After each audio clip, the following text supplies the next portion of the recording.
Hello and welcome to you're about to do my intro, huh? You're about to do my intro. Hello and welcome to Dad and Sons.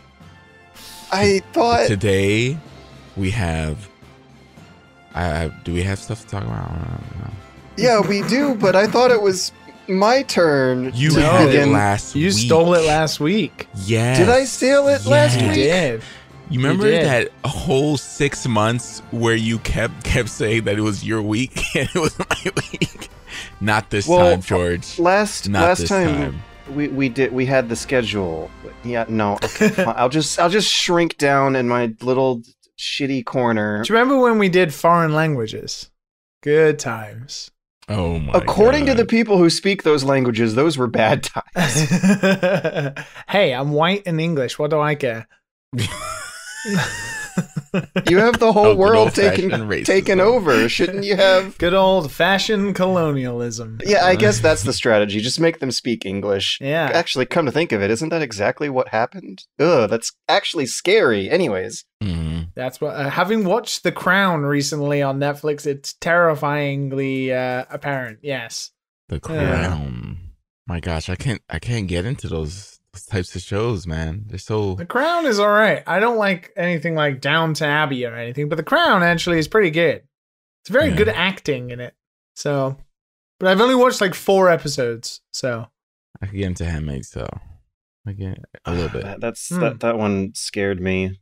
I watched the first episode with my dad one time, and my girlfriend at the time of I believe it was an HBO series, The Handmaid's Tale. No, Hulu. Oh, it was Hulu? Whatever service it was on was interrupted by my girlfriend showing up right when there was a rape scene happening. So I thankfully did not have to sit through that with my dad. Oh. I had, during the best part I could have had that interrupted, I got to walk away. I'm never a fan of those types of things. And that's why it's so easy to stop watching shows like that. So it's like, oh, okay. It seemed like it was done for the artistic intent. It was scary as hell. Yeah. Like it was terrifying. You saw the United States get taken over by a extremely religious, conservative, fascist party. I mean, what? I couldn't believe the incomprehensible horror. This is what these fools want, huh? So this was a few mentions ago, but speaking of how like pervasive and prevalent English is everywhere, I was exploring Israel and Palestine with the Google Street View. Oh, here we go. I just thought it was notable that on both sides of the fence, the businesses will have English as a little English translation of what they're selling underneath either the Arabic or the Hebrew. It's everywhere. It's everywhere. I swear, you could drop your Google Street View guy in like a jungle in the middle of nowhere, and there would be a sign for a local fruit shop, and it would say underneath, in whatever language, it would just say underneath, like Bob's Fruit Stand. Well, if you do that in Japan, you just get a konbini. No matter where you drop that pin. I reckon you could definitely do that. You could drop a pin anywhere in Japan, and within 5 clicks, you'd find a konbini. I wonder where in the world you could drop a Google Street View pin and not see the street signs and business signs have English underneath them. Where are we free from the influences of the empire? I'm pretty sure there's some places for sure. Japan would be one. Yeah. Oh, I remember a lot. Japan has its own empire. I would not be able to navigate if there wasn't significant amounts of English going on in Japan.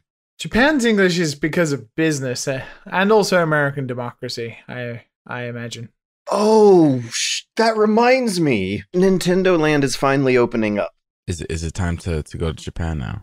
It's time to start looking at tickets. It's in like PR soft open mode, I think. And some eagle-eyed fans have noticed that a cactus they were using was modeled off of something from an unauthorized fan game instead of an actual real Mario game. That seems like a weird oversight. I can't believe that I forgot about that when arranging this week's news section. But as busy and chaotic as this week actually has been for news, we can at least knock that one out nice and early. Nintendo Land, the cactuses don't look like they're from a Nintendo game. They look like they're from a fan game. Link in the description. Enjoy. I've been playing demos. Have you guys been playing demos? Yeah, I'm wondering if the Loop Hero demo I've been playing was part of all these demos that Loop Hero that have been releasing over the past Yes, week. it was. It was also one of the demos I played as well, George. What a coinky dink. We both played Loop Hero. Loop Hero's clever as hell. Loop Hero is fucking promising as hell. That was easily the best demo of the Steam Festival demos I played. There was a lot of good ones, but that one, whoo, baby. A level editor with an RPG adventure mode to it. It's really pretty tight. And its core loop was addictive. That's... But, It's like the most playful I think I've seen a developer get with the level editor concept since like SimCity itself. All right, how do we describe Loop Hero? Because it's a weird game. It's it reminds me of old Zachtronics games, like Opus Magnum and stuff like that. It reminds me of them, but more stupid. Stupid. It is not. It's quite intelligent, but not as intelligent as I think it looks. If you look at it, you'd think, "Holy shit! Is this like an old PC Ultima thing or something?" It looks kind of complicated, but it's really quite simple. And then the more you play, the more you learn its little intricacies and how the little cogs of it all come together in unique ways. But that doesn't really describe it. Yeah, what's the elevator pitch? Elevator pitch is you are a hero on a loop.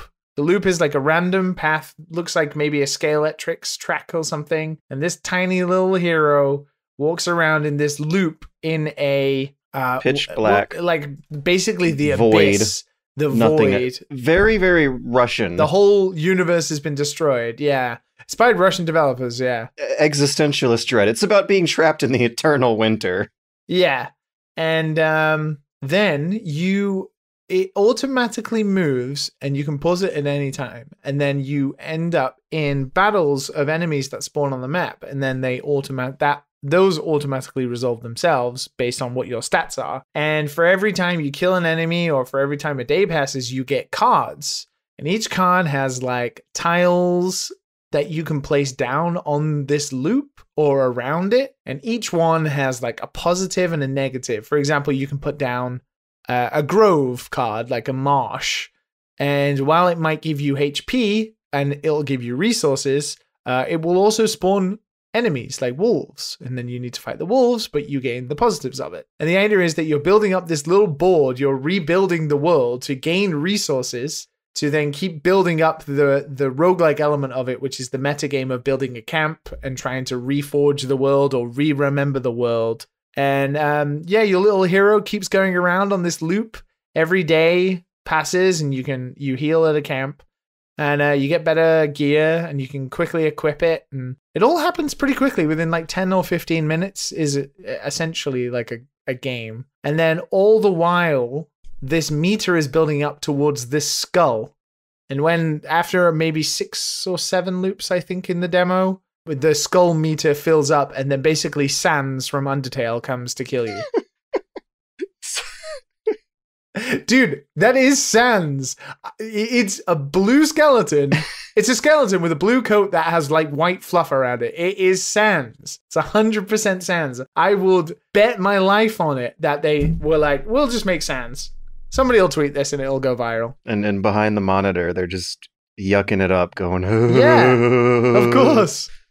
So your primary core interaction is not the combat itself. It's placing tiles on a map. It is placing tiles. It's about strategically placing tiles because then the tiles have effects. As you can imagine, then other tiles affect other tiles. For example, you'll put down like a rock next to a mountain, and the more you do that, turns the mountain into like a mountaintop, and then that spawns harpies, and then harpies come down to kill you, and all kinds of nonsense happens.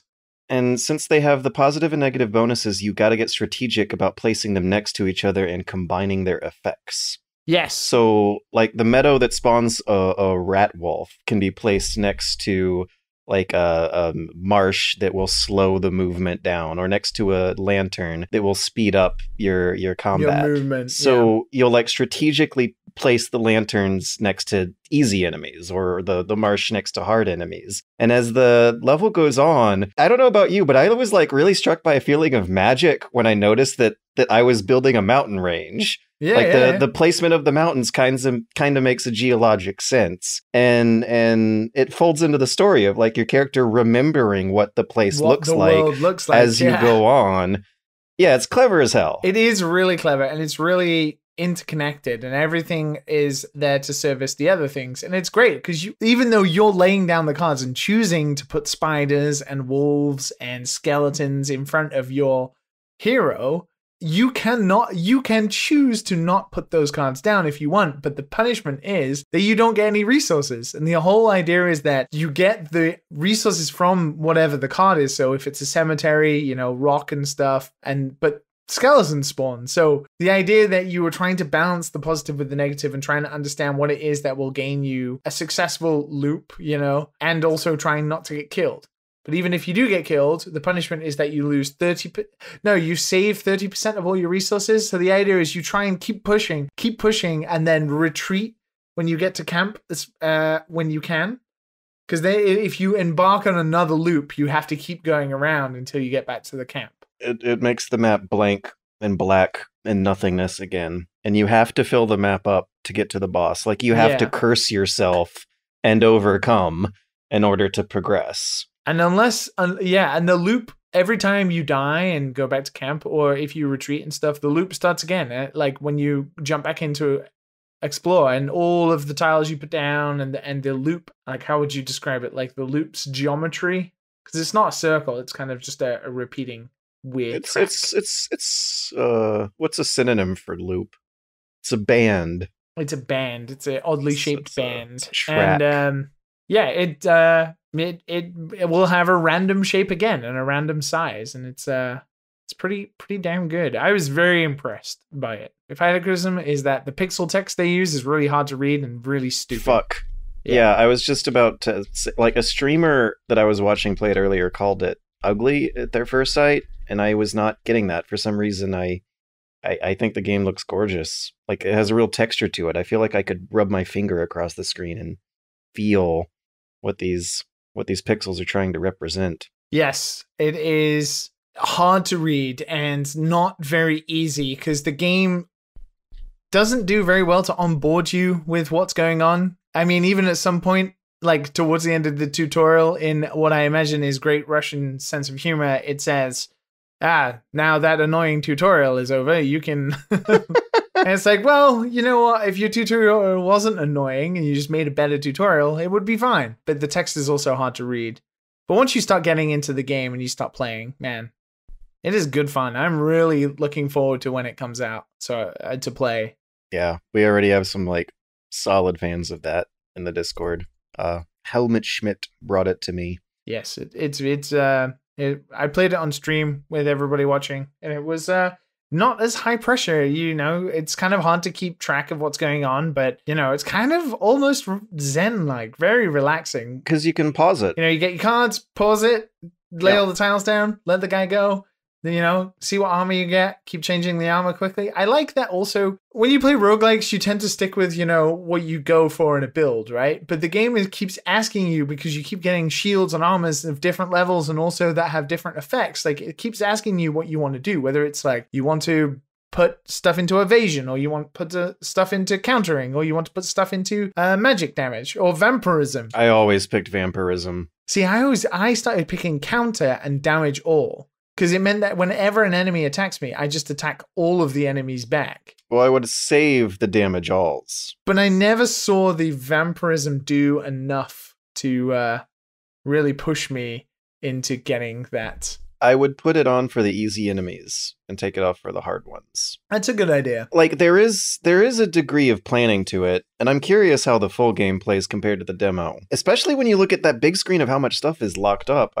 Yeah, all of those cards. I don't quite understand the deck building aspect of it yet. Like you can only have 6 cards per row or something. I don't know why. Yeah, they're categorized with the minimum and maximum amount of each, so you have to. Yeah, but it's a game about picking your poison, because yes, you know how you have to curse yourself to be able to complete the level. Like you have to increase the difficulty to be able to make it through the end, and that card building thing is an aspect to it. Like you have to pick some shitty cards and learn to deal with them. I wonder if like you could get through the game by just doing like one loop, get some resources, go back in, one loop, resources, go back in. I wonder how long until somebody tests that, because I imagine you get to a point where you can beat fairly easily. Maybe.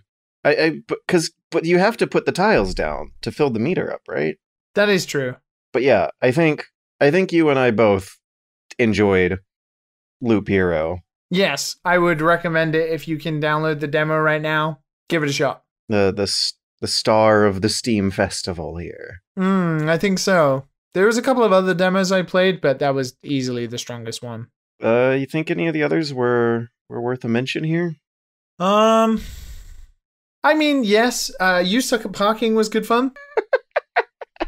You Suck at Parking. You Suck at Parking was good. It reminds me of old Flash. Do you remember we were talking about Newgrounds and Flash games recently, right? It reminds me of it's basically just a game that is inspired by old Flash games. You can use the arrow keys to control the car. They had some pretty wacky physics, and it's basically a puzzle game, essentially. Parking, yeah, Parking pretty much is a puzzle game. Yeah, so You Suck at Parking. It's fun, but I don't know how strong like the long tail of getting through all of this stuff is. From what I played, it was pretty fun, but you were still just doing the same stuff, which was using the arrow keys to just control the car, almost like Micro Machines back in the day. Mm-hmm. It was all right though. They just like keep moving. Yeah. Steel Assault was the other one that would probably be worth mentioning, because it's published by Tribute, the people who published like Panzer Paladin and I think Super Time Force. We just went from like one of the most memorable video game names, You Suck at Parking, to Steel Assault. Oh, Steel Assault looks good. This looks like an SNK game. Yes. Okay. So yes. So it's going completely for that type of era. It's like Neo Geo, super heavily inspired by that. Now, problem is, and I think the action is really tight. It's quite challenging. It feels good to play, especially compared to playing Cyber Shadow recently. I think it felt really good to play. The problem is that all of that pixel art and all of that movement and all of the filters and the CRT fakeness on top makes it really hard to follow or look at what is going on the screen. Like if you watch the trailer, I don't know if you can gather it, but I had to literally turn off the bilinear filter. I had to turn the CRT filter off. I had to turn every filter and just make it pure pixel art to be even able to see what was going on. Mm-hmm. Yeah, I can totally see that. Because it's very blurry. It's almost got like Vaseline over the top of it with all the filters on. Then it starts off with like this boat chase and it really throws you in the action. You kind of don't know what's happening. And I get it. You're trying to be exciting in the demo. But the problem is all of the background stuff is flying. All this pixel art is like flying past you at speed and you can barely follow what's going on. And then enemies are dropping down. And it does like the most heinous thing in the world, which is none of the enemies have outlines that distinguish them from the backgrounds, right? They just have pure black outlines like most of the backgrounds. So I couldn't tell really what was bullets and what was enemies that were dropping down on me unless they were very clearly like flying above me. Oh. And that was kind of frustrating, but it only tended to happen in the first section because everything was just moving so fast. But the action was tight. I'm a bit hesitant about the pixel art at the moment. It looks great, but in motion, it doesn't do enough to distinguish the enemies from the backgrounds. Platforms, oh my God. I couldn't tell what was a platform and what wasn't fairly often. So it was like trial and error. And this game is unforgiving. Like you will die very quickly. There's this weird, interesting, like, thing they have, which is normal mode, which is like a normal game where you die and go back to the checkpoint or something like that. And then they have arcade mode, which is not only a like one life, death, start again kind of mode, but also has more enemies and is harder just in general. True to the Do they have a form. colorblind mode? They might distinguish. Maybe. All they have to do is put like white outlines around. Like, I know it's not full on Neo Geo, but you had nothing on the Neo Geo moving at that speed. Like you didn't. So it's a little great. It was just that first bit, that first section with the buildings and being on the boat. It was way, way overboard and really hard to follow. Like, I get what you're going for. Looks great, plays nicely, but maybe chill out a little bit. Maybe just a little. Just a little. That would be great.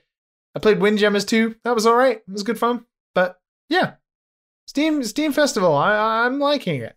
People getting to explore lots of cool new games. I think it's cool. I need to jump into some new games. Yeah. Yeah. Yeah. Yeah. Yeah. Yeah. Yeah. Yeah. Mm-hmm. Yeah. Yeah. How about you boys? Obviously, we talked about Loop Hero. Matt, what have you been playing? You've been a little bit, right? You've been dabbling. Or have you finished like a massive 30-hour RPG or something? I haven't. I've been working. I've been working, yeah. I just finished up Skul, and I think that's about it. You did? Yeah. Oh, I'm so annoyed just because you guys know before we started recording, I'm on a winning run on Skul. I'm in the last area as we speak. The Arch Lich, overpowerful, amazing. Mm-hmm. And I had to pause it. And I hope my computer doesn't crash so I can finish the run. No, please not. Please. Because it's like you get that perfect combo of items and you gets you so far. Oh, God, it starts feeling so good. Yeah. There's no doubt that you will not get that same combo again if your computer crashes, and you just have to figure out something else. Please don't say that. Please don't say that. Yeah, I know. Like I beat the game with the Lich as well. The Lich is so good. It's so good. I had 5 mini pets with me, including the big chunky one. Okay. Yeah. Nice. And then I had the item that gives you 45% magic damage for each little pet you got with you. Whew. It was just a done deal. Yeah, it was a done deal after that. I just kept killing the screen. Every boss I came up to was just deleted. Like, just deleted, man. Oh, man. It was great. It was great, man. Before they can even... It feels so good. Before they can even, like, kill me. Like, I didn't even get down to 30%. It's just too much damage. I absolutely slaughtered the sisters. Like, I think it took me, like, 30 seconds to beat the sisters. Yeah. But then I don't think I'd beaten the third area boss, the massive chimera or whatever it's called. Oh, yeah. And then this is the first time I've beaten it, and the Lich just, like... throwing all the chains. He's a bit easier than the sisters. He is a bit easier, but definitely has like area of effect stuff that just like wipes out your health pretty quickly. Yeah. It's easier to dodge his stuff than the sisters. The sisters just have annoying. You just have patience. You need patience, and Skul doesn't really teach you any patience. No, so the sisters is a little different. So it's just like you just want to wail on the sisters, and you can't because sometimes you'll just be just a pixel over, and an attack animation will hit you, and you're like, "Why did that hit me?" Well, the worst is when you're like playing against the sisters, you need at least 2 dodges, right? You need to be able to like dodge forward through stuff and then back when it comes back at you. And the problem is with stuff like the Arch Lich and most of the legendary stuff, you only have 1 dodge, especially magic damage characters. So you usually dodge through 1, but you always get hit by like when attacks from the sisters return on the second area. Mm-hmm. But yeah. But you did it, and I'm like, of course Matt did it before me. I'm so annoyed. Because you were asking me like the day before, oh man, how the fuck do I get through this? How do I get through this? What do I do? And then like the next day you're like, oh, I beat it. Well, yeah, like it's that combo, man. You just gotta get that combo going. Just restart when that it's not looking pretty, and then nick that combo, and then you're good to go, man. God damn. God damn. Well done. Good job. Yeah. Living up to your reputation. Yeah. Well, I'm not touching that shit again. that was my thing. I did go back and got far again, but I really do enjoy the loop, but now I'm like, runs take like 40 minutes every time at least. So it's a long time just to spend on a game that you just beat, So I'm just like, nah. Oh, man, I know I'm gonna die, and I'm gonna be so pissed. I will say though, for people who have beaten it, I was very disappointed by the end. But okay. Oh no. Yeah. So you tell me how you feel after the end. Oh man, I appreciate your faith in me. You're gonna beat it. You're at the last thing. I do love playing it, so I will. Even if I get disheartened by losing, I'll probably go back to it. It's very easy to just turn on and mash. Like, I sit down at my computer to play a game for like an hour. And then I actually was bouncing back and forth between Loop Hero and this, because they're very easy to just start. I find that is a little difficult with other roguelikes. But, with Skul, it's just like, jump in, got my skull, get in there. I like how hard Loop Hero is to classify into genres. I mean, it's a roguelike, isn't it? That's what it is. Well, in a roguelike, you control a character. In Loop Hero, in Rogue, you don't necessarily Rogue do. itself? Yeah. I don't know. I never played like the actual original Rogue. You use the keys to control the character, right? Well, I guess, yeah, moving automatically is different. Yeah, it's really different. Like, I don't know of another game I've played quite like Loop Hero. Like, to be honest. It's kind of like an inverse tower defense. I wonder if Matt would like it. I wonder. I don't know. I think it looks. I think aesthetically, I think it looks beautiful. I think it looks really great. I downloaded it already. Yeah. Oh, okay. I mean, right. yeah. The art style looks pretty good. Yeah. It's down gorgeous, with that. I think. Yeah. But I don't know. Another loop game. I'm just kind of. I think you'll find this one's a bit different. Yeah, you spend 2 hours and you've gotten nowhere in a game. It's just not my cup of tea anymore, man. I'm getting too old for that shit. Getting too old for this shit. I need progression, man. Listen, I'm not sitting here wasting my time. Yeah, but Skul is one of those things where you had that gnawing feeling like I'm in it. I might as well just freaking beat it. And you did. So kudos. I'm never touching that shit again. Yeah. All right. You play anything else outside of that? You've been working. No, I have not played anything else. Damn.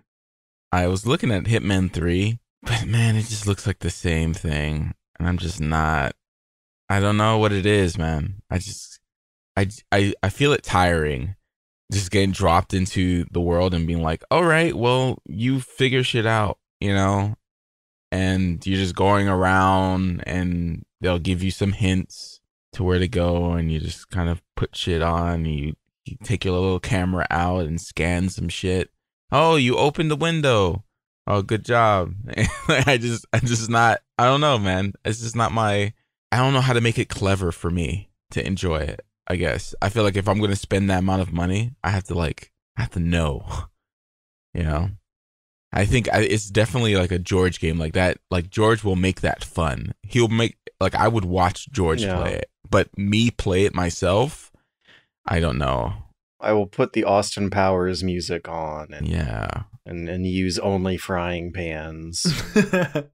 Yeah. See, yeah, no. It does require patience. Yeah. I'm okay with patience. It's like it just like I was seeing the first level. And you're kind of just like going around, you climb outside, right? You get around and you just kind of go behind people and knock them out, bring them to the corner, put them inside. Like I did all this in Hitman 1. Oh, that's not the way I play the game. Yeah, see, that's the thing. Like, all right, so how do you play the game? I tour the level. I try to discover all the hidden locations. I look at the list of mission stories. I pick one that sounds funny or fun, and interact with the NPCs. Like, this Hitman game does have a lot more dialogue-driven script events than previous ones. And it feels less, don't really know until I replay the levels a bunch of times, but it does feel a little less dynamic than I was maybe hoping for from the previous two games. Yeah. But what you do is you're not wrong. You do what you described. You explore the level until the mission story hint system gives you a good opportunity to throw a wrench into people's plans. But I'm never knocking anyone out that's not really needing it. I don't have to hide a lot of bodies. It doesn't feel methodical. Like, I definitely feel the trial and error and the patience issues, but I don't feel like it's derivative. It's clever, it's funny, it's classy, it's got this sense of vigilante justice to it in terms of who you're killing that's very, very cathartic and satisfying. Yeah. The story, as incomprehensible as it is, it does go to some fun places as the game goes on. It's so bad, though. Well, I'm interested to see what it's like playing through the whole trilogy at once. Maybe that'll help make it a little more sense. I kind of want to go through it again on all the higher difficulty modes on all the previous games and do runs where I commit to my fuck-ups and don't quick save. I'm wondering how that would look. That might be fun. Do the old Metal Gear Solid European Extreme. I miss those days. See, now that I can get into. I can get into some Metal Gear.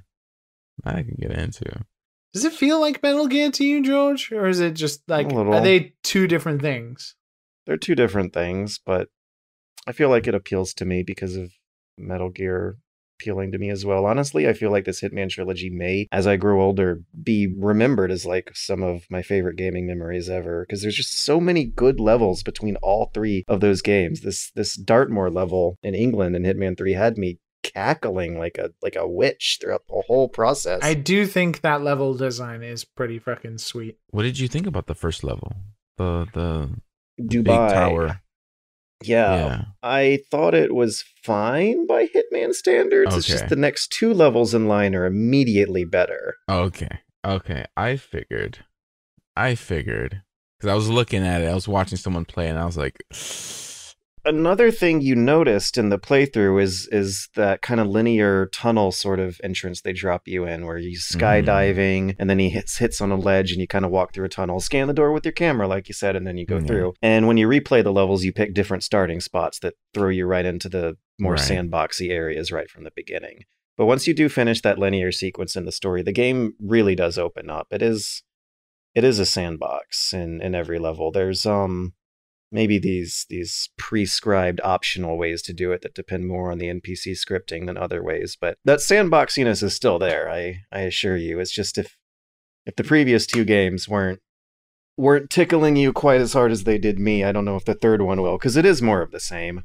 Yeah, I remember enjoying the Fashion Week one. Oh, yes, the music, that one, the hors d'oeuvres. Yeah, that one was fun to play. The personalities. Remember when you walk in front of the news reporter? Yeah. Yeah.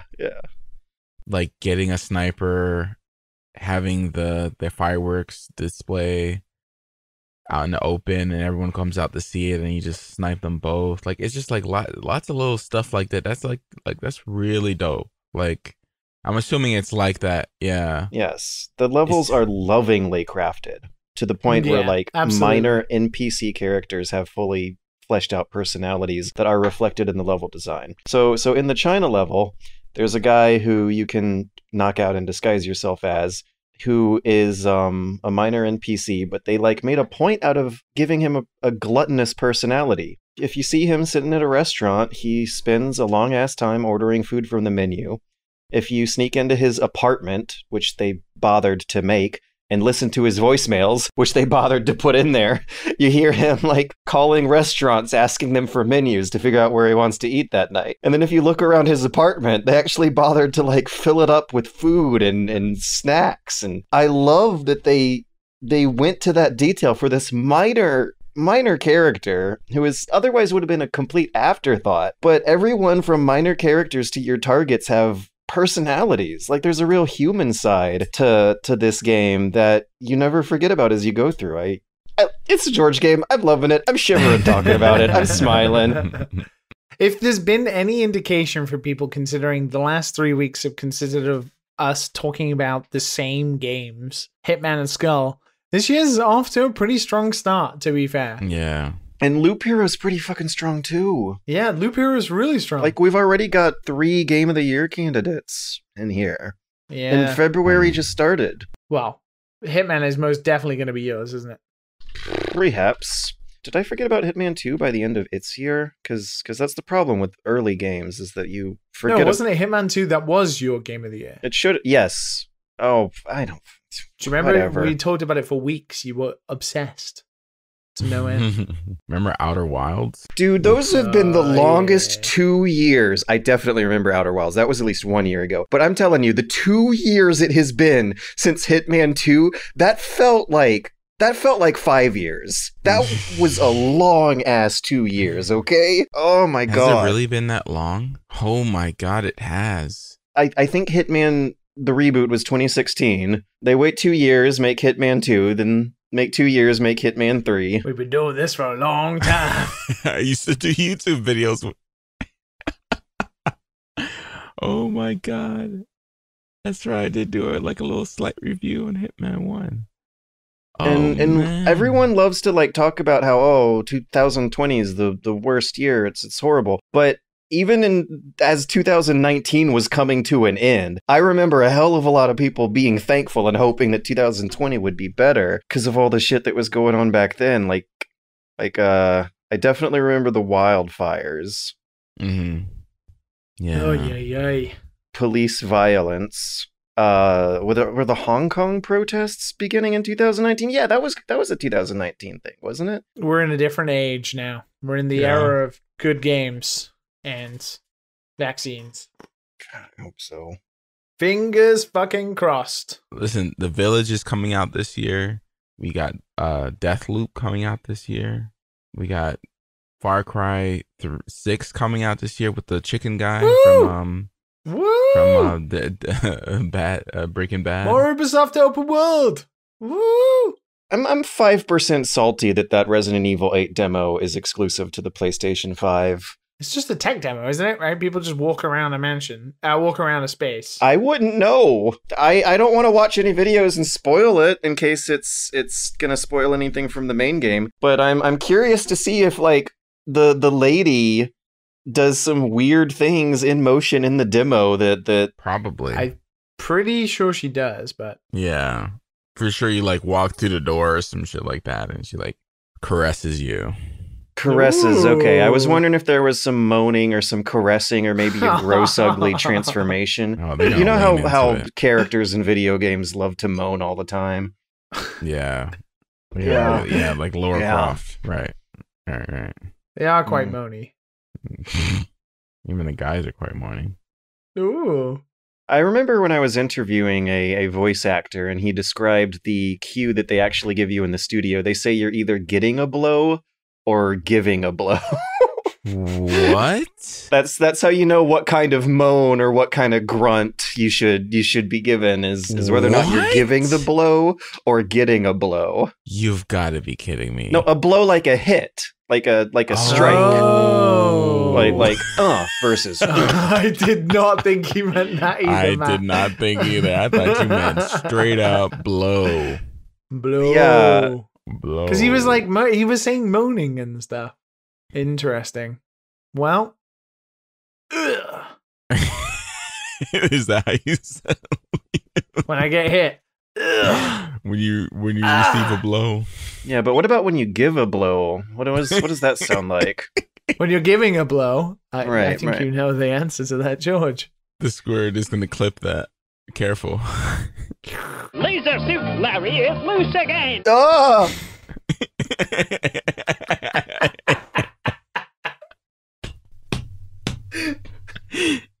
Was George giving a blow or taking a blow? George has a physical reaction to that. Just put an Adam and Eve advert after it. Yeah, I think like one of the very first videos I ever did was an interview with David Fennoy, who's the voice actor for Lee in The Walking Dead, the 2012 Telltale version. Really? What? And he is the one who said that it's giving a blow or getting Didn't a blow. you do a video interview then? And Wait. then my eyes Yeah. popped at that one. I remember. Did you ask him what he meant by a blow? No, because he's not a fucking weirdo like us. I would absolutely have asked him that. I'd be like, yo, what you mean by blow? Like, you can't just say blow. I knew what he meant by blow. Say hit. You can't just say hit. Dude, what are you doing? You know? That's a synonym for blow. I was straight up telling him, like, yo, you can't just be throwing around blow like that. Like, getting a blow when we're talking about moans. It is just as viable to say, and then Lee struck the zombie with a blow to the head. That's just as viable as saying Lee struck the zombie with a hit to the head. Mm-hmm. Anyways. Mm-hmm. Yep, move on from that. This has definitely been one of the more eventful weeks that doesn't have a trade show going on. Something big happened while I was writing the outline a few hours ago. The outline itself was like big, long 2-day thing. Shall we jump into it then? Yeah, because we are starting early, because we don't have as much small talk this week, but we do have more news talk. It was concise, developed, well-spoken. It was elegant. Small talk. It was elegant. For you guys, I don't know if you're excited or not, but a new Final Fantasy XIV expansion has everyone super duper hyped. Oh, here we go again. I watched it and I was like, that's what I want to play. And then I tweeted about skipping ahead to just whatever the new content is. And everyone was like, no, don't do that. You should play through the story. And I'm like, I just spent 300 hours playing through the first 2 expansions and I'm fucking nowhere near the goddamn fucking new content. And no matter how much you tell me to stick to the main story quests, it's still fucking like 600 hours. So that's really how it works? You're not bullshitting me. You're not exaggerating. No. You have to play through it. You have to play through it. That's what everybody says. Although, because the story of Final Fantasy XIV is so great. It's not, but okay. I don't get how this is like viable as a commercial product then. How can you expect your customers... Me either. ...to... every single one of your customers, because this is like a big budget deal too. Like look at the money they're pouring into it. Well, they're succeeding. They have over 20 million subscribers a month, so I mean they're doing pretty well. First 2 expansions are free to play, and they have been trimmed down. I did get through A Realm Reborn after the first trimming. It still took me over 100 hours. So 20 million people. They're assuming that like a majority, more than 50%. More than 10 million people have played at least 100 hours minimum. Is that like the reasonable minimum to actually play this expansion pack? Is that not an exaggeration? That's for real?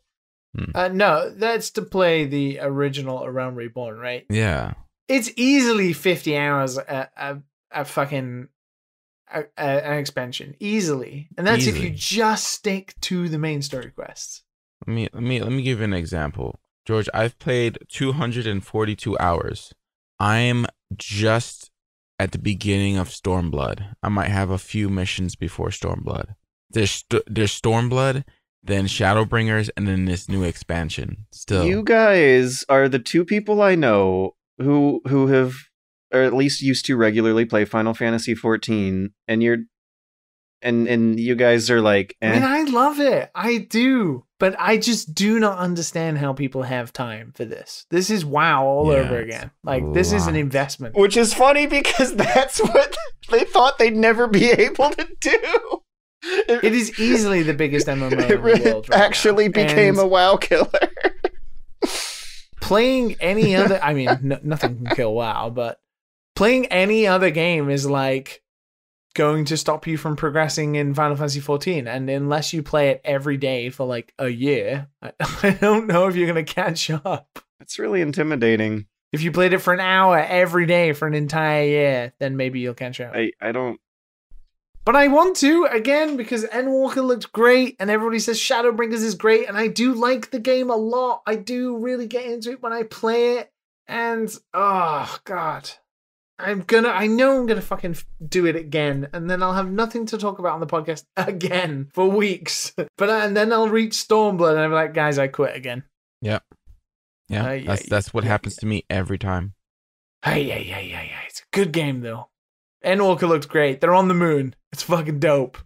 I'll never be able to do any of this unless I take Hunt Showdown out of my computer, crumple it up, pour water on it, set it on fire, and throw it in the trash can. No, throw it in the dumpster 2 blocks down the street. Start a new Steam account. Yeah, my old Steam account with thousands of dollars worth of games on it does have a VAC ban on it too. That's a mark of gamer shame for people who don't know about the various false positive scandals that system has gone through over a decade at this point. VAC ban. Yeah, I installed some Half-Life mods that triggered it back years upon years ago, 8-9 years ago, and you had to start all over? No, you don't have to start over. It disallows you from playing games of that type in multiplayer mode, so I can't play Gold Source Half-Life 1 engine games in multiplayer on my main Steam account because of a DLL shader injection mod that added Bloom HDR style lighting to the game. Really shitty Bloom lighting that sure as hell would never have given me an advantage in the multiplayer mode. But it yeah. Instead of altering, I guess, soft-coded stuff, it altered hard-coded stuff enough to trip the system. And now, whenever a child looks at my Steam profile, they're going to think I actually tried to cheat in Half-Life 1.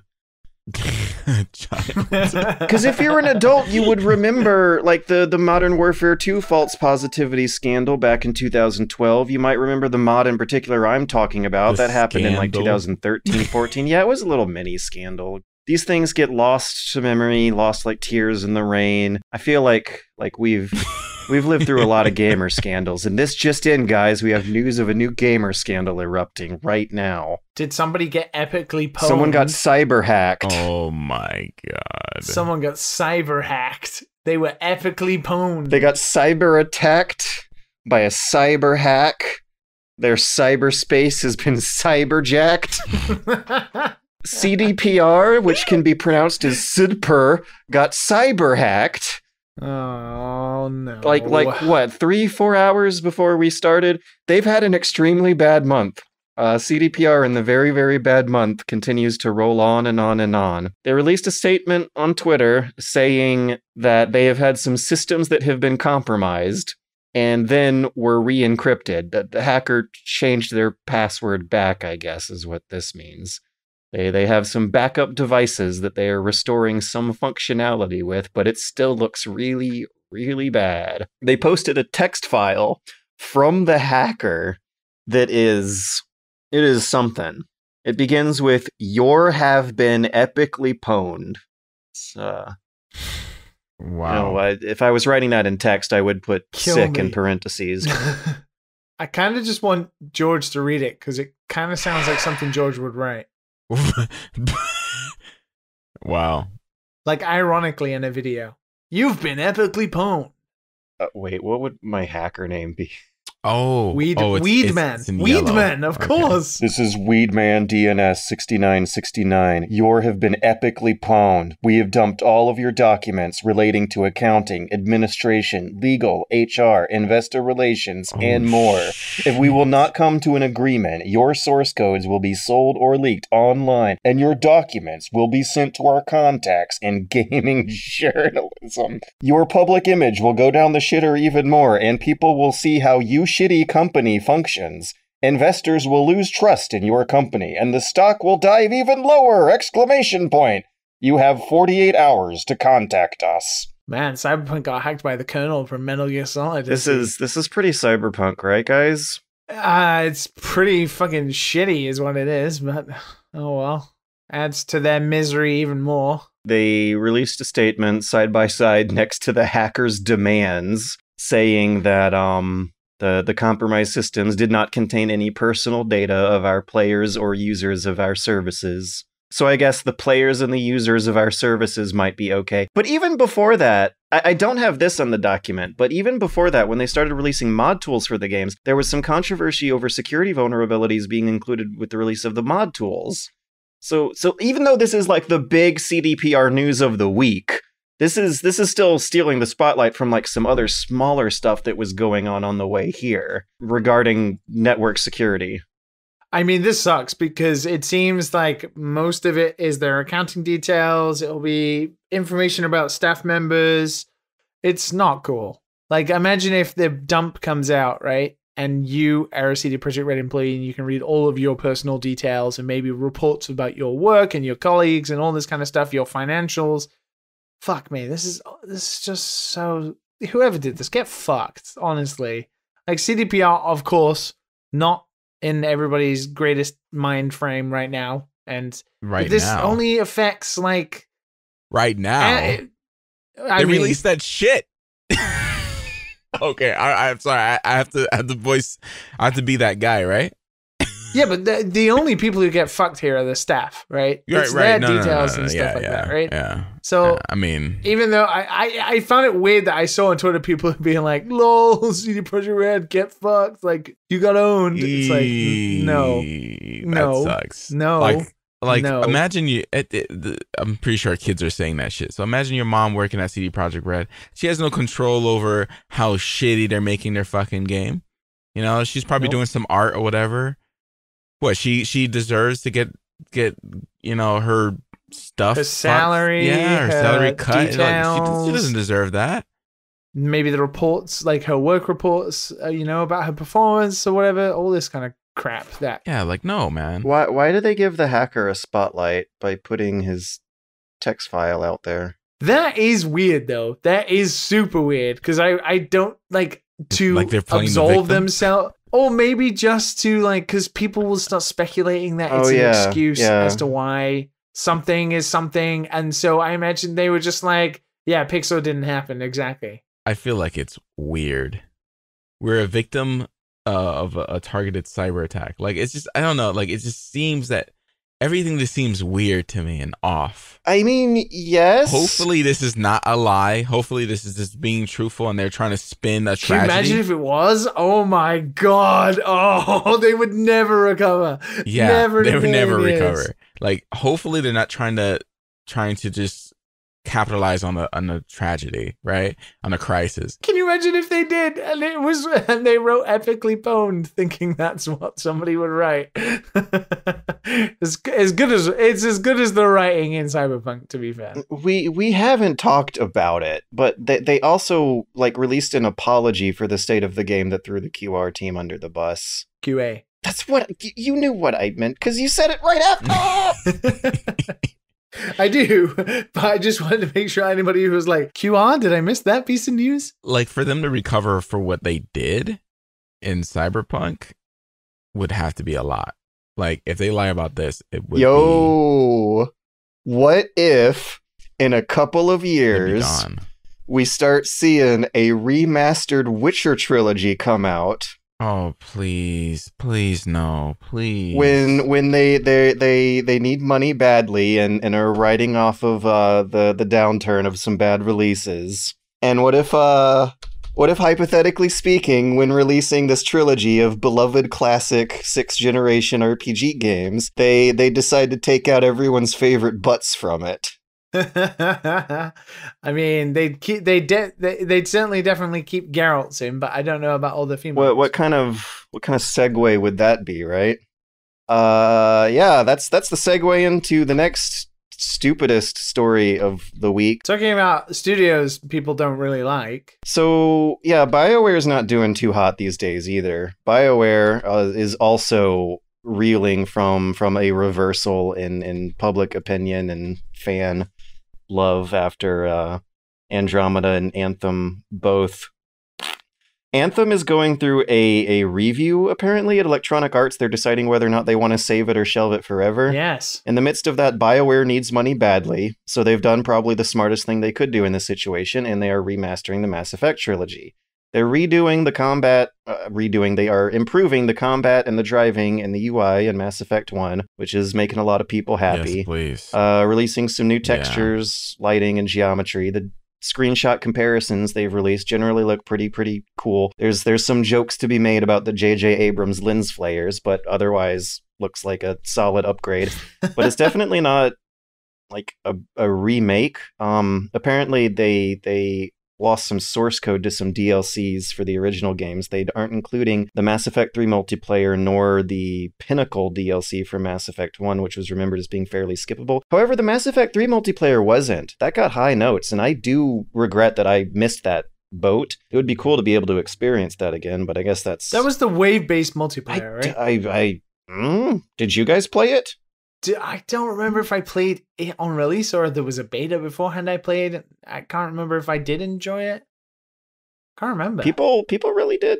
I mean, if you did not enjoy the Mass Effect 3 multiplayer, you might have been in the minority on that one because... Oh, fair.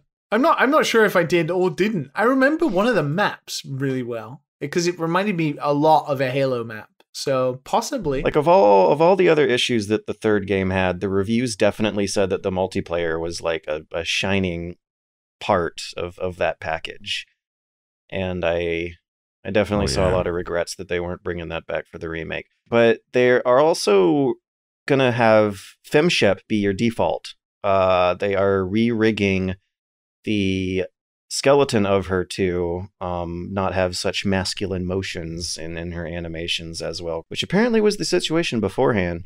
But yeah, since FemShep ended up becoming the fan favorite, thanks to the femme favorite Jennifer Hale's vocal performance that ended up this is better. Yeah, people do think it's better, don't they? It's been 3 games, it's been 10 years since then. The history is now known. It's no longer subjective fact. Have the history books decided that FemShep is the better version by now? I like both, actually. I played through 2 with both characters, and I like both of them quite well. So I feel like also, Commander Shepard, the male, I think he did a really good job as well. Good characters. I mean, Mass Effect. I like Mass Effect, so. As part of the initiative to include FemShep, they're changing some cutscenes where, like, male Shep might have his legs spread on a bench or something, and the camera angle might be a little low. If you're playing as FemShep, I mean, you're basically flashing the camera, so they're changing the camera angles in some places. And in one of those places are the butt shots for Miranda, which, if you guys are like old adults, you might remember how those were a joke. Like these screenshots of they look so dumb of Shepard thinking of his next thing to say while the camera is like zooming into Miranda's butthole. That was a joke. That was a meme. It was so discordant from the conversation she was having for that line in particular that did become the meme. It literally looks like there was a lack of direction going on. Like the writer and the cutscene director were not on the same page of this one part of the game. And of all the little tiny things you can take the opportunity to improve in a remaster, somehow, for a lot of gamers, this is the one that's off limits. It's like, it's totally cool to improve gameplay, but butts are off limits. Gamers, man. Saving fake female character bums since 1990. Harassing women online who are real since 2000. If you want to zoom your own camera into Miranda's butt, you still can. Her butt's still going to be there. The stupid fantasy make-believe toy for boys story that she's genetically engineered. I can't remember who said it, but somebody said, like, this is the weirdest thing to get horny about. Like, to defend. Like, just watch porn instead, right? And it's like, it's so odd that people would be upset about this. It's so... because it's only for one thing. But no, she's been genetically engineered to have the perfect ass. It's some... Wait, didn't we talk about this? We talked about that during the $15 AMA Hangout. We did. Which we're bringing back. We did. Oh. I was also... in my head, I was like, hang on a sec. Didn't we talk about this? Didn't we do this? We did this earlier, so if you were part of that AMA Patreon, I do sincerely apologize. Yeah, you're hearing some ranting we were doing a few days ago in a more private forum. You were on practice, not that practice ever did. Yeah, Miranda has this "she breathes through her skin" backstory where she's genetically engineered to have the perfect ass, so that's why they modeled her as being in a... Her and her sister breathes through her skin. That's why in the helicopter, Quiet was just like constantly moving into very questionable positions. It's if the butt is close enough to the camera where it starts triggering my smell reflex, then that's how I know the butt is too close to the camera. Whoa! You're trying to sniff fake I'm not butts. Trying to. That's the problem. They force it. What butts have been in your face, George, that it smells? Butts usually do. It shouldn't smell, George. It shouldn't smell. That's a no. No. So the screenshot in the meme of Miranda's butt in particular is close enough to the camera to be comedically discordant with the player's narrative and sensory expectations of the scene. And the general line of defense is that, that discordance actually adds to the charm of the Mass Effect 2 experience. No, it doesn't. I don't even remember that scene. Oh, I laughed my ass off. I remember the screenshots because it's just so inappropriately stupid to the context of the conversation. It's not even a sexy conversation. If it was a sexy conversation, like when you're trying to hook up, I get it. But it's not. Yeah. Zoom the camera in on those. Zoom the camera into her butt when you're trying to romance her. But the conversation in particular is about, like, it's not trauma and her shitty childhood and getting revenge on bad family members. Seriously? Yes. Oh my God, what? She's been genetically engineered by her abusive father to have the perfect ass, and now she's out for revenge. It's more complicated than that, of course, but yeah. Daddy Elusive Man won't let me wear what I want. That's so terrible. Awful. I wonder how silly EDI is gonna look in Mass Effect 3. I think there's some screenshots from some certain angles where you can tell that the artists kind of bump mapped in a camel toe for her. Yep, Mass Effect is horny. Mass Effect is like some of the most... There's nothing wrong with horny. There is when it's just one-sided on purpose. Sexualizing characters in conversations that don't need. I mean, sex sells, right? It's so, like, I don't know about you guys, but I feel embarrassed, like, to say that I like video games or even make video games when something like that is just so obviously immature. It's like, people think you're 12-year-olds and they keep saying you're a fucking 12-year-old for these types of reasons. Jesus Christ. I definitely remember that embarrassment starting around October 2014, but I think it's always been present, but yes. It's always been present, but that was definitely a catalyst in terms of it getting worse. Possibly. And reaching the present day implications that the gamer word carries with it. Gamer. 12-year-old gamers. Oh well. At least we got some silly Super Bowl commercials out of it. So next up, we got 3 stories of people in the video game industry allegedly copying the copyrighted works of other people in and out of the video game industry. First up, we're going to talk about patents. Warner Brothers has patented the Nemesis system from the Middle-earth Shadow of blank blank blank games. The company has tried to do this a couple times in the past, but they have needed more specificity to narrow down their claim and get it approved.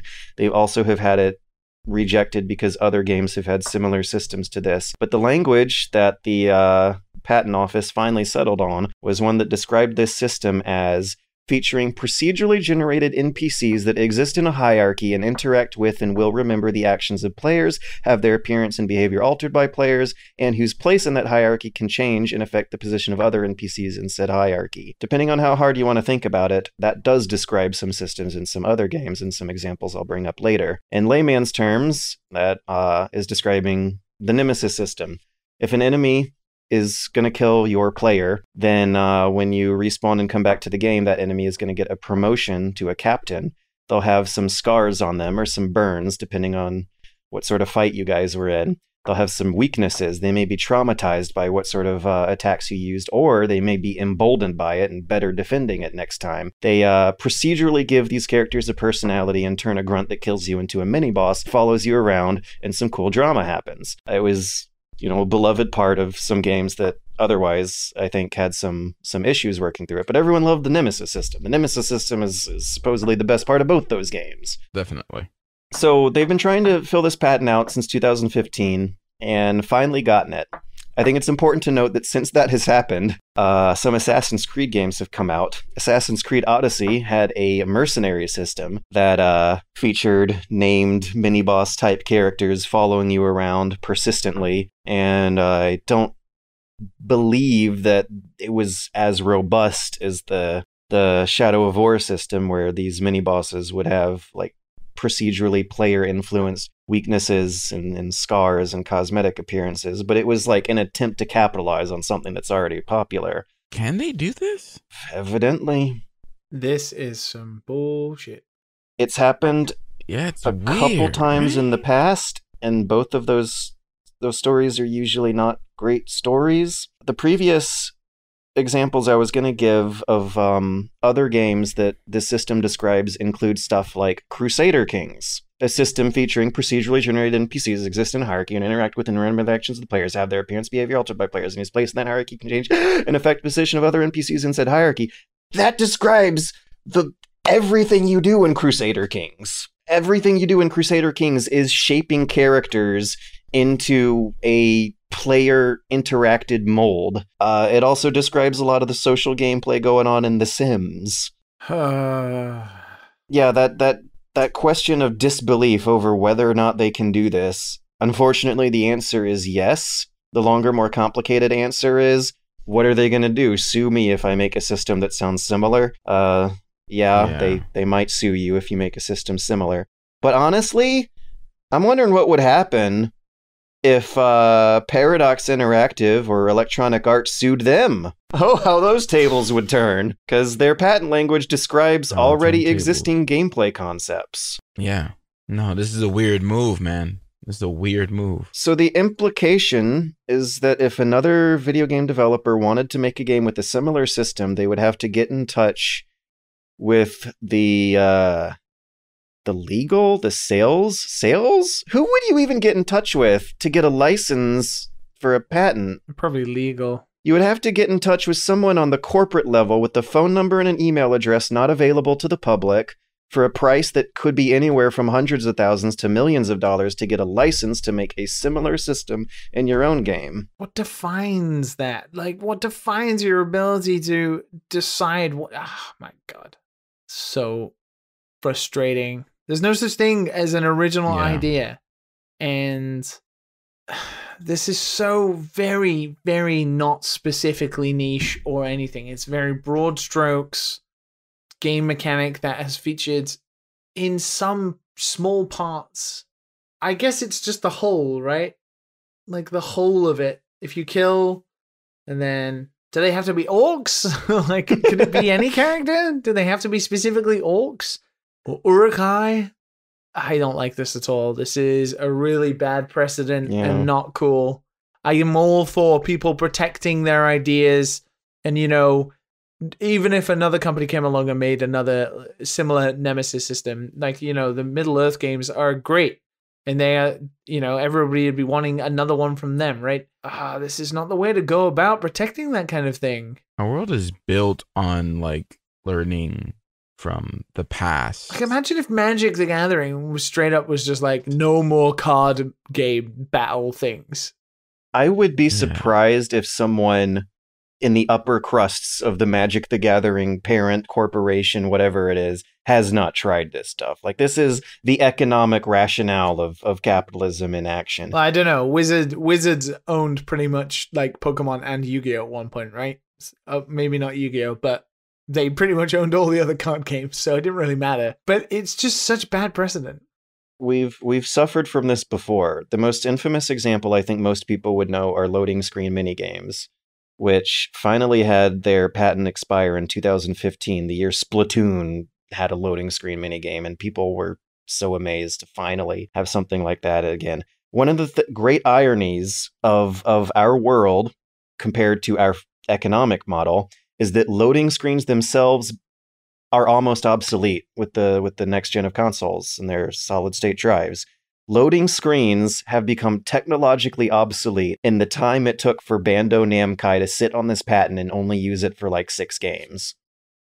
Like, the medium itself became technologically obsolete before the creative idea could even be capitalized on in a fair, competitive way across the whole industry.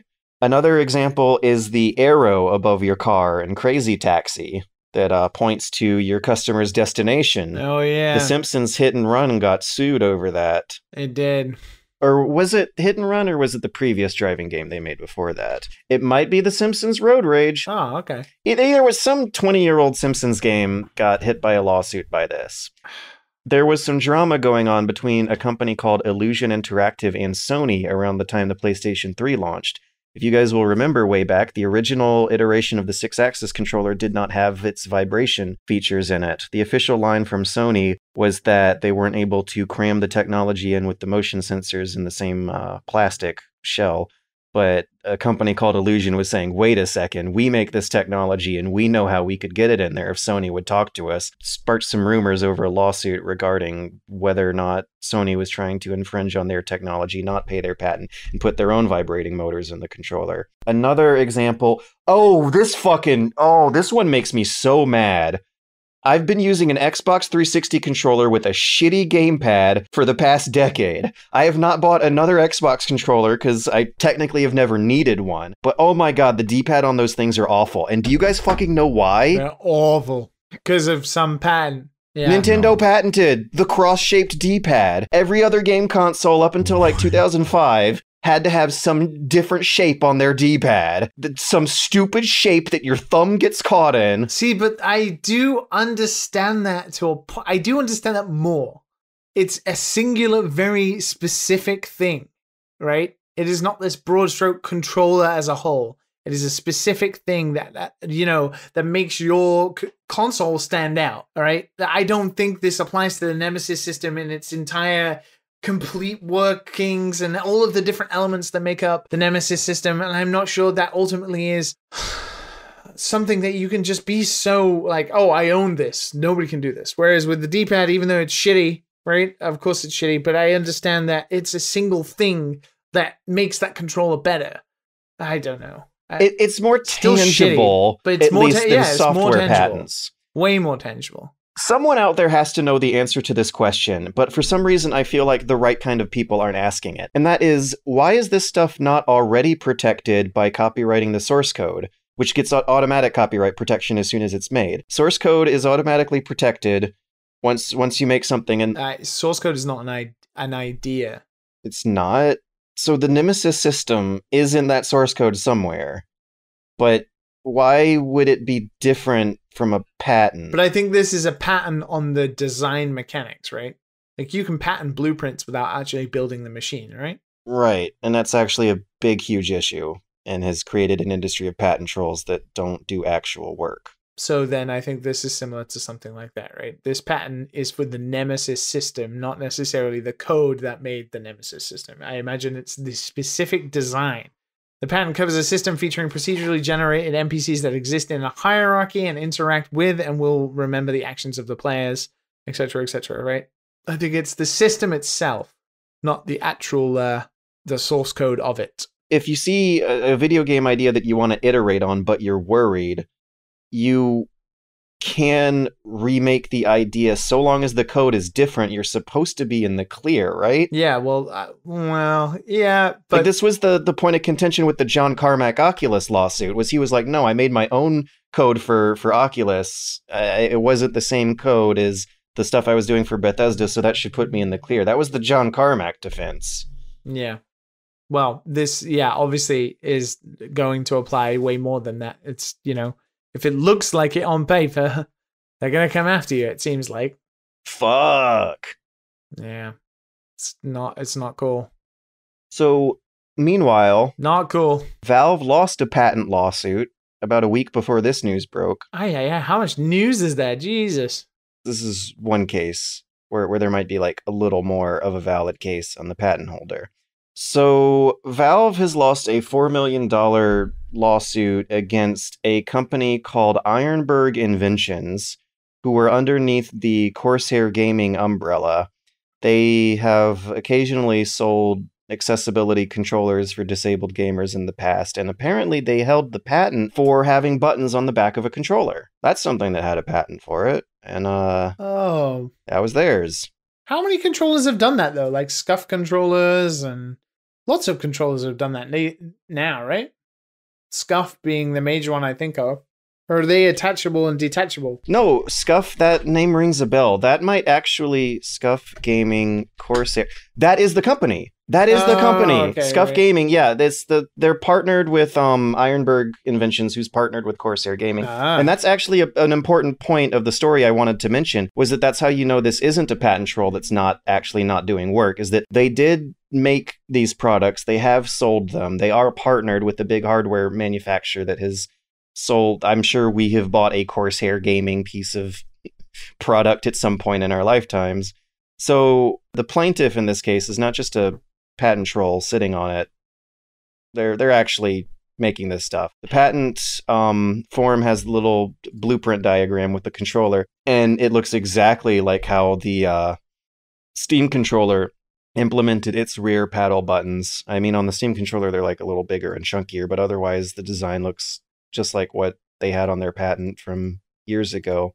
And also, the competition has been licensing this company to use back paddle buttons. Oh, like the Microsoft Xbox Elite controller and stuff. Microsoft have reached out to Scuff Gaming or Ironberg or Corsair to Can you imagine Microsoft sending an email? Dear Mr. Scuff. Hello there, Scuff Gaming. Something like that had to have happened. Because they did get the license from the patent holder for their rear paddle buttons. And they also are making the claim that they were personally warned during the 2014 Consumer Electronics Show that their controller looked like a patent they had filed in 2011. Man. But yeah, Valve currently is holding a patent for another controller design that's fueling some speculation that they're not going to give up on the Steam controller. And this one has a different design for its back buttons. They're calling it a back shell with pressure-sensitive resistors on the form now, is what they're saying. That's crazy, right? That you can hold a patent for these abstract, weird, non-concrete things like the locations of a button or how a certain game mechanic plays out. Bear with me, guys. I'm gonna file a trademark copyright for golf roguelikes. I mean, at this point, you have to make sure your family gets fed, right? I know, right? I need bread. It's economically rational, and that's what they teach you to do in business school. I need to get that bread. I can't have other people stealing my golf roguelike idea. You'll fail your class and not get an MBA if you be sympathetic in your answers on the test. I can make it into the MBA. Wait, what? I don't know. I'm going to just patent. Are you magically like 7 feet tall? He is pretty tall. I'm 6'1". So I'm all right. Okay. I remember being pretty impressed. Ooh, thank you. Whoa. George, was that a give or a take blow? Hey. I'm not sure. To blow back to Valve a little bit. Oh God. They were fined $5 million for this. 4 million, you said? 4 million. They lost 4 million. Which to Gabe is like, eh. That's a Grubhub. That's what he spent partying in New Zealand. I do like that he's just, he happened to be in New Zealand when Corona kicked off. Couldn't really leave because of Corona. And now he's just like, hey, this place is pretty great. I think I'm just going to stay here. Respect. How do they fine Valve only $4 million when Microsoft has surely paid more than $4 million to this company for their Pro controllers? Maybe because that is the key, right? Maybe the license just isn't that expensive. So they're paying damages and license fee. I really wonder. I am not a lawyer. I am in the MBA. How would I know? $4 million does not sound like a lot when we're talking about Valve. How many controllers would you have to sell, though, to make $4 million? It really just pisses me off that if you have a big budget to spend, you can get away with this shit fine. I wonder what sort of rules I would start breaking if I had tens of millions. Yeah, but weren't we just criticizing the patent system anyway? So right, both are essentially just evil. Man, I got the first traffic ticket in my life last year. Did you blame the patent of tickets? No. I was traffic officers. The patent of the police. I was driving through a small town in the middle of nowhere, Georgia, and the fine that they charged me was inconsequential, and it made me really, really scared because it was just. Oh, you mean as in that you would carry on speeding? If I had more money, I don't see how the fine I was charged would have been an issue to anyone who... It's so funny. Yeah, because I remember very clearly getting fined once for speeding a little bit in a Japanese city, and I got fined $200. And at that time, that $200 meant a heck of a lot of money to me. So I was really upset. This was less than $200. Oh, I did damn. it over the phone by credit card. Like, it was nothing. While driving. While speeding. I'm wondering, like if I had money to throw around, what's stopping you? If the penalty for breaking a rule is a fine, then it's only a penalty for poor people. Yes. Yes, it is. Activision Blizzard is being sued for plagiarism. Oh god. Why now? Yeah, this is another story about ideas in the free marketplace of ideas being restricted by the rules and regulations in the marketplace of ideas. So, a man named Clayton Haugen, who is a script writer and producer and photographer and videographer, someone who has worked on big budget movies starring Bruce Willis, was in his earlier years working on a smaller budgeted Kickstarter movie called November Renaissance. It was to be a techno sci-fi thriller starring a character named Cade Janus that he... Caged anus. Oh my god. He hired a Instagram model Twitch streamer named Alex Zedra to portray this character in some promotional images. A couple years later, he finds out that Call of Duty Modern Warfare 2019, the reboot, has a character that is awfully similar to the one he came up with.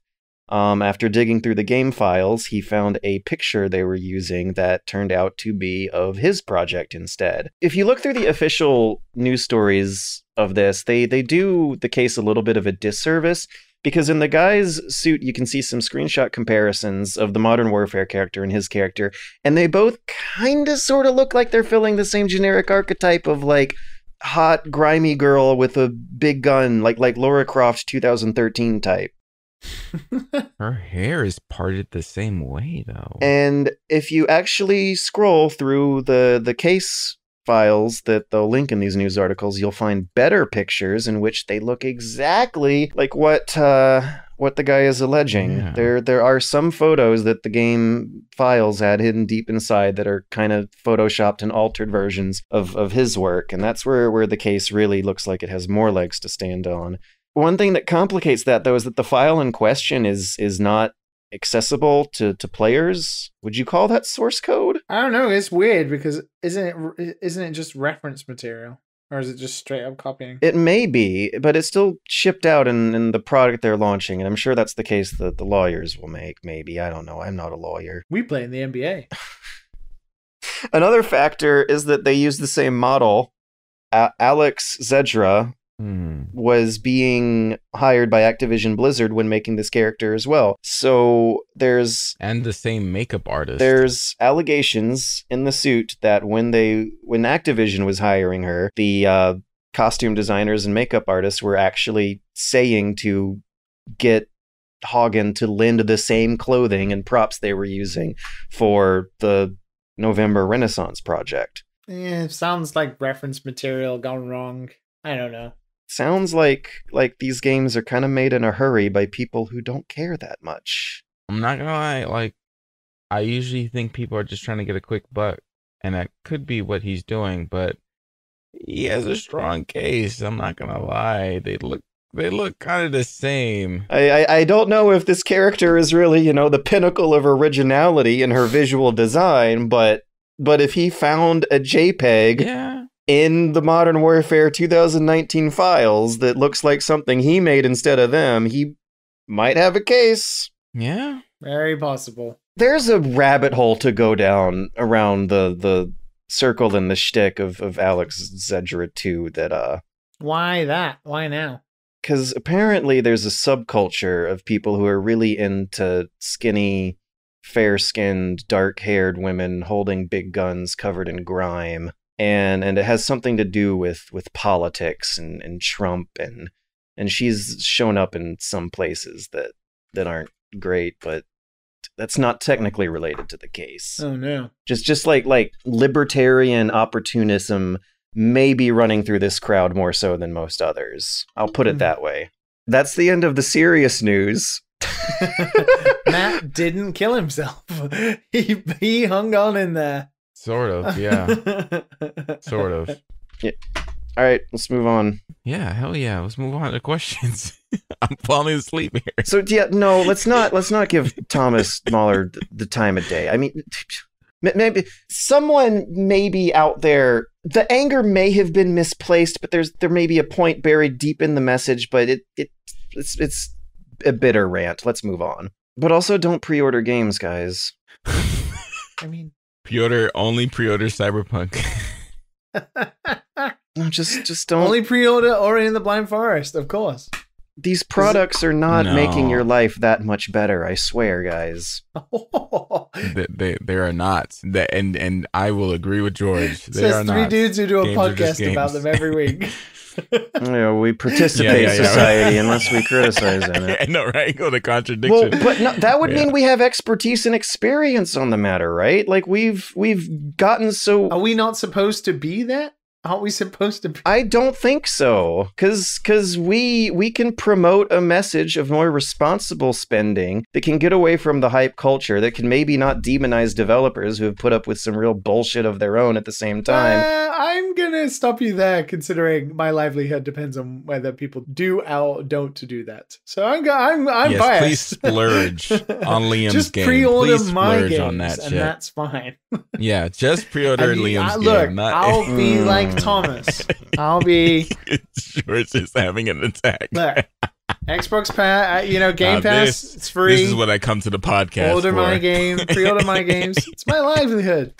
It's other people's livelihoods. If you care about Liam's livelihood, then maybe pre-order his game only. But I wouldn't say that. Oh my god, he couldn't even say it. He couldn't even say it. No. Then maybe. Maybe. Do you even want to entertain the possibilities of what might happen? Because I know it would scare you as like. That people pre-order games? No, I'm talking about the very serious and very unprofessional conflict of interest that people have been fired for before and doxxed for before. We're gonna pre-order games regardless if we say anything or not. We could sit here and say whatever. What if your game turns out to not look like the trailers? Then I would still hope that you, as my dearling friend, Oh my would god! promote it regardless. Oh, that sucks so much. Let's move on to listener questions. George, I retweet your videos knowing whether or not they're bad or good. That's just part of the graft of Ooh, being we a getting friend. serious now. Hold on, let me get the popcorn real quick. Yeah, but no one pays money for those. Yes, some people do. Advertisers pay money for the videos. Advertisers pay for ad space next to the videos. No one is charged admissions or fees to watch my YouTube videos. The Patreon stuff pays for this podcast and the fan interaction stuff. People do pay the money. They pay money for the videos. Patreon. Stop making videos then, George. They pay money for the Patreon. That's Stop making videos. No.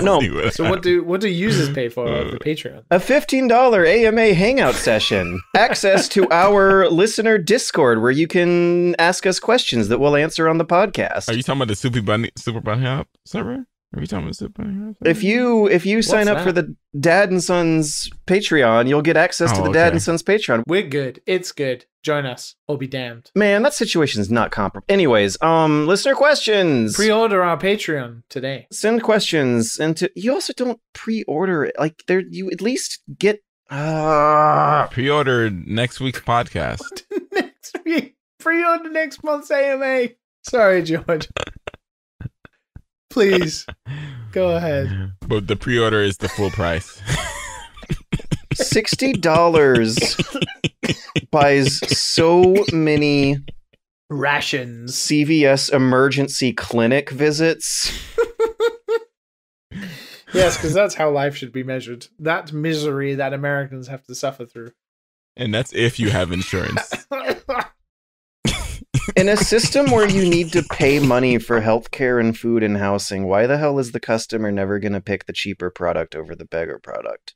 Oh, I mean, that all Yeah, it depends. depends on what you're It all talking about. Depends on what you're buying. You want a cheap ass blaster? I enjoy my cheap ass blaster. I did go low end on the ass blaster, and I do not regret it. I went high end on the Valve Index, and I fucking regret that. That thing broke again this week. That is the worst $1,000. That is the worst money I've ever spent in my life, and that really pisses me off because the Steam controller is great, the Steam Link is great, but the Steam Valve Index is like, $1,000 luxury high end VR, but apparently it's just thrown together with glue and duct tape. I love it. Fill up our box, guys. Fill up our box with questions so I don't rant about how much bullshit the more money buys you, the more you spend on it, and how much better shit you get when you don't. Ultimately, you all know George hates capitalism, period. Dude, the Valve Index has to be like proof. It has to be solid fucking proof. This is one of George's rants. You just have to sit back and I love listen. it. It's so good. We're just out there. Like the rail is not, I can't even see where the rail is anymore for the train. We're just so far off in this train wreck. It's amazing. The Soviet Union may never have been able to invent VR, but the fact that you can buy way better VR headsets for way cheaper than the expensive premium luxury one should be proof enough that, like, the shit they teach you in elementary school, at least about capitalism, isn't true. You don't really get what you pay for all the time. That's true. Unless you go to McDonald's. Pre-order my patent golf roguelike.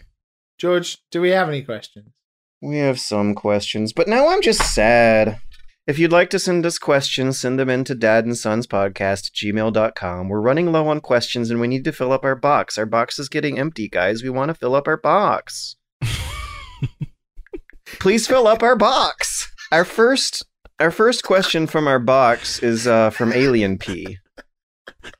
Our first dose is of Alien P, and Alien P says, "Hi, Dad and Sons. When I lost my job at the start of the pandemic, I decided to use the time I had and the frustration I was feeling to finally write an in-depth critique of a game I cannot stand. While I am extremely proud of the final video and the reception online has been positive, dissecting a product I had no love for over several months was a grueling experience. As a result, I made the vow that the next analytical piece I would write would be about something I love.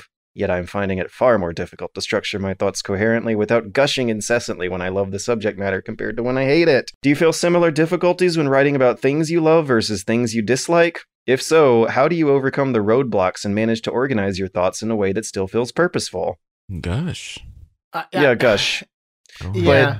But rewrite your gushing. I think that's the problem, right? If you go in on an all-out attack without being balanced, then you can't do the same with something you love. You can't just go in all on attacking something because you don't like it and not seeing an overall balance. Then to look at what's maybe good about it. If you are then not going to do the same with something you love and go in all in on why you love it and then talk about the negatives. Just gush, I guess. Yeah. I think this has actually become a pretty well-known problem for like over the past decade of so many people making their own reviewing businesses since the internet has allowed for that. I was thinking about this the other day, actually. Sorry, this is completely tangential, but should we start a business? So I signed up for something called The Athletic. It's an app that it requires a monthly subscription, but it has like the best writers on like certain sports, like soccer and stuff like that, right? And they do daily updates and they write about the weekend stuff. But it's like proper, intelligent, fantastic writing. And I thought, does anything for games exist, or could it ever exist, where there was like an app that you paid a subscription for and you got like some of the best writers about video games in the industry just behind that paywall? And because of that paywall, as we've maybe seen in our own experiments with Patreon and stuff like that you tend to cut out the rabble. And is games a mature enough space to have something like that? Magazines? Online paid magazines do exist. There's Unwinnable, Killscreen. Yeah, but these pieces are written about like current events in that industry, right? So, for example, we've just done like 8,000 news stories, right, that have happened in the last week. Oh my God, we did 5. Some of them that are very poignant on what's happening, like patents and stuff like that. Imagine if you had some of the best writers in the industry writing a piece about that within a day or a day and a half. And magazines ultimately are not really going to cover that kind of content because you're never going to sell magazines with that kind of content on a per monthly basis. I mean, this is tangential to the question, but yes, imagine if you were paying essentially for something that had people like Jason Schreier on more frequent basis and you didn't have to go to Bloomberg and you don't want to subscribe to Bloomberg because why would you? Bloomberg, I feel like what you're describing is a paywall that does exist on sites like Bloomberg. Bloomberg, I'm going to throw in with an example next. Yeah, but you're paying for something specific. You're paying for an app that's about intelligent games writing with people who are very good at writing about games, talking about current events as they happen throughout the week, right? Like you could get a lawyer in to talk about the patents and that kind of thing. I feel like if you posted something like that on Kotaku and stuff like that, the reaction you get from the general public always pretty heated and is more hassle than it's worth. Secondly, I don't know, you have to commission these things, takes time, but if you had that model, it seems to work with them. They're really popular now, The Athletic. But yeah, I was just wondering, like, is the games industry mature enough to have something like that? I don't know if I'm really visualizing the model in question, because it does sound like you would want a paywall to support quality journalism, and that does exist for subscription magazines. I'm not talking about paying Bloomberg just for gaming content. You're paying for Bloomberg, the entire website, which is this massive thing that's going to have articles that cover stuff you don't give a shit about. I'm talking about something specific that when you open it, will have a new feed every day of like intelligent writing. I keep saying intelligent, but you know what I mean. Like more critical thinking writing about stuff like, Cyberpunk's hack, or not that there isn't news stories about that, but it always seems to be a similar copy and paste job across most that just report the news instead of like an analysis of what exactly could be in the hack, or like if you're looking at the patents, getting somebody in to talk about the more intricate details of the law issue. Journalists get paid not that much in the games industry and also are expected to write about pretty much everything. So, they're not going to be lawyers. I'm just wondering. Other side to that coin I was going to throw out is that the online paid magazine subscription model does not tend to be very popular. And nobody... Yeah, but this is an app subscription, right? And we've seen that subscription models... Oh, that makes it so different. Yeah, I think it does. I think we've seen that subscription models make a huge difference when they're app-based or they're reoccurring subscriptions. I'm not talking about magazines, physical things being delivered to your door that are slow behind the times. I don't know. It's just a thought based on this sports app, which... does the same thing. Another aspect to that idea is that when this does happen and Jason Schreier makes a big exclusive scoop that you're supposed to pay the $5 Bloomberg fee for, what actually happens is someone will just copy paste it, put in the comments, and you read it there for free. But that doesn't seem to happen for...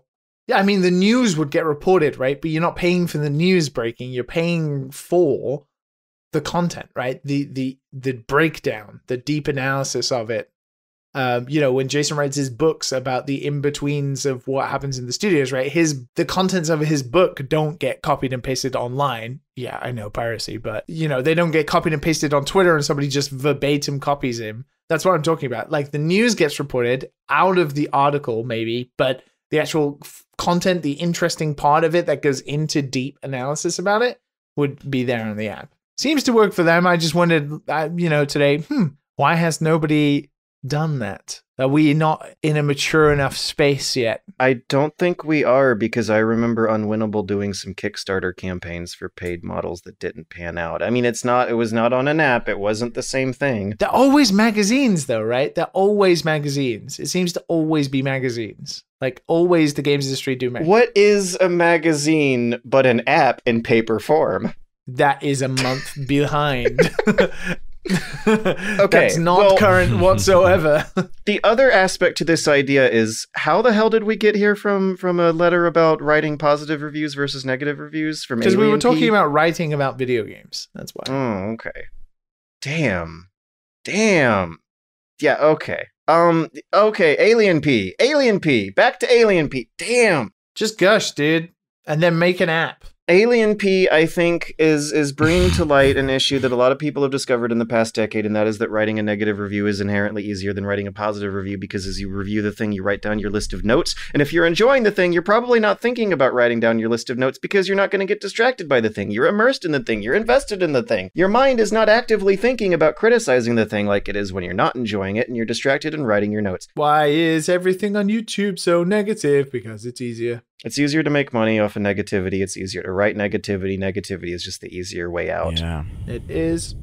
That's why it's all over the place. Be the change you want to see. Be better. Yeah.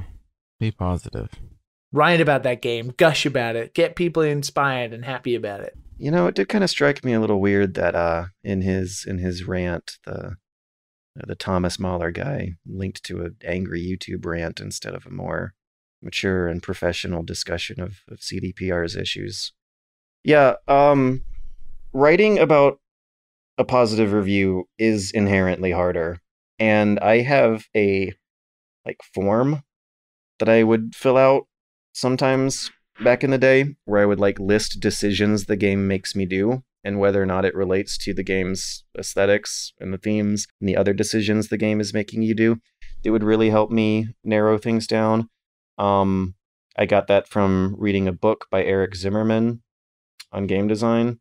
I would encourage you to read books about game design more than writing and make a worksheet to keep track of what sort of things you want to gush about so that it's technically informed instead of fan gushing. That, at least in my experience, is what helped differentiate my stuff from the others out there, I think. Just gush. But gush good. Yeah. People like gushing, that is true, but people will hate watch negativity in much greater numbers.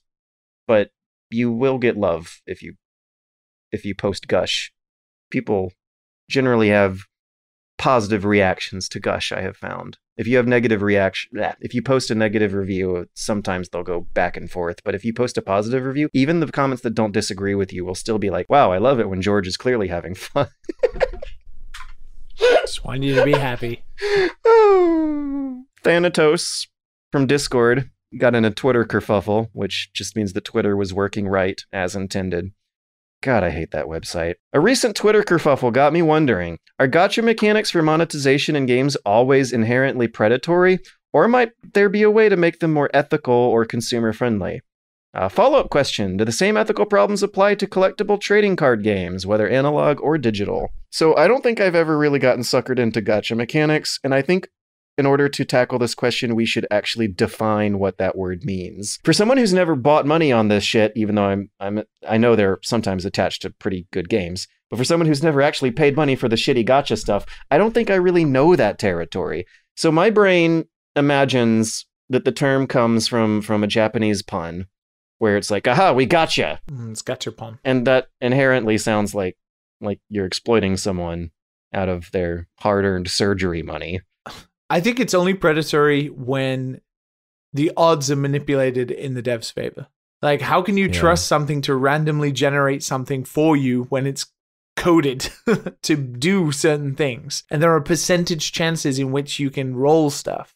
I think it's predatory when it's like that. Yeah, I do. Especially because we know how we can manipulate human brains to easily spend money in the hopes of hitting those numbers that you assign yourself. So I think it can be. But I also think the dopamine hit, in games like Destiny and stuff like that, which are so modeled after casinos, it's unreal in loot-based driven games to keep you playing. They're also pretty predatory in their game design. But one has inherently a lot more money spent on it than the other.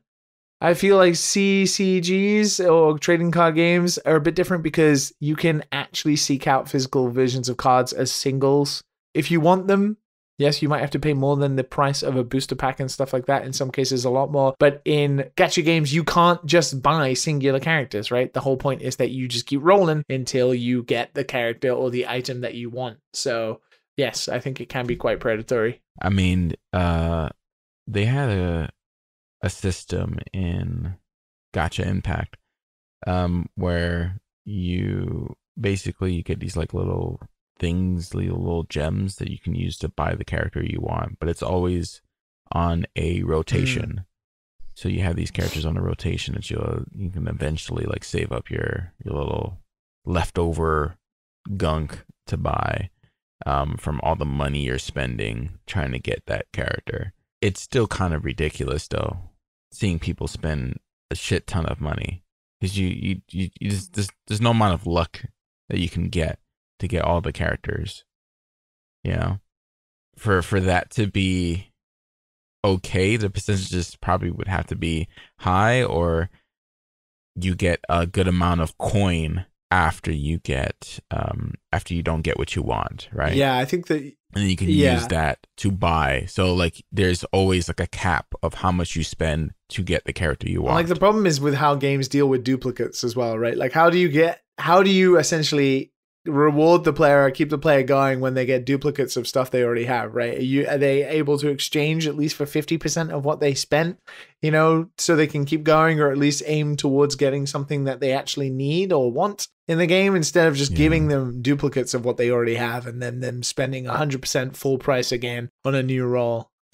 Once you can manipulate the numbers on your side, like you're always going to win. House wins, man. It's the same with gacha. House wins. Genshin Impact made what, like 100 million in its first month? Like, how do you think it made 100 million? It's free. Oh, that's right. You're the product. Yeah.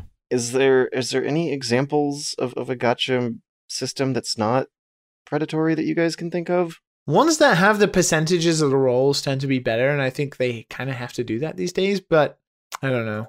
Matt, would you say that, like, rolling for a new hunter and Hunt Showdown is a gacha mechanic? I've never done that. You're not spending money, but you are spending time. Oh, I see what you're Like saying. the Battlefield 2 style. You mean what you do every time. Like right. It gives you something cool, but it's hard to play the odds to get what you want, or you can spend time to unlock it manually, but that's going to take hours. And I absolutely have gotten sucked down that hole to a unhealthy degree. That was the problem with Battlefront 2, right? It came out and it just took so long to unlock heroes because they were forcing people to spend money on the microtransactions and the loot boxes. That game just tanked, right? And then they removed it all, and now it has like, what, 18 million players or some shit? Everyone loves that game now. Yeah, People exactly, have right? talking about it in the Discord and making me jealous. Yeah. I like Star Wars. I like Pew Pew. Yeah, I never roll more than once, George, in Hunt. Like, I don't care. Like, I just buy my guns for what I need for that person. I guess that's why I'm always, like, super rich. With, like... I can't think of an example I like. I literally, I can't. My mind is blank. Yeah. Like, I'm thinking of me experimenting with gacha mechanics, and it's all just pain and misery. I've never even gone with, like, the real microtransaction driven game, but the ones I've played where it's free, you're still just like tapping into a casino dopamine cycle of losses. Oh, one great big win. Losses. Oh my god, one big win. I need another. Loss. I mean, that is inherently game design. Oh, I spent so much money when I was young playing Maple Story that was the last time I did something so stupid. Because like these games are only temporary. They're only in your life for a little bit. And then you're done. I gotta play Hunt Showdown now because the player base is gonna go down with time. That game's gonna have less and less players every other year, so I better cash in all my time with that one now while it's still active, right? Oh, it's such that it is gambler's fallacy. It is the sunken cost fallacy that they are so good at tapping into, and I don't know if that's a good thing, you guys. Yeah. Oh, well. Yeah. Oh, fucking well. Japan will continue to spend loads of money on them.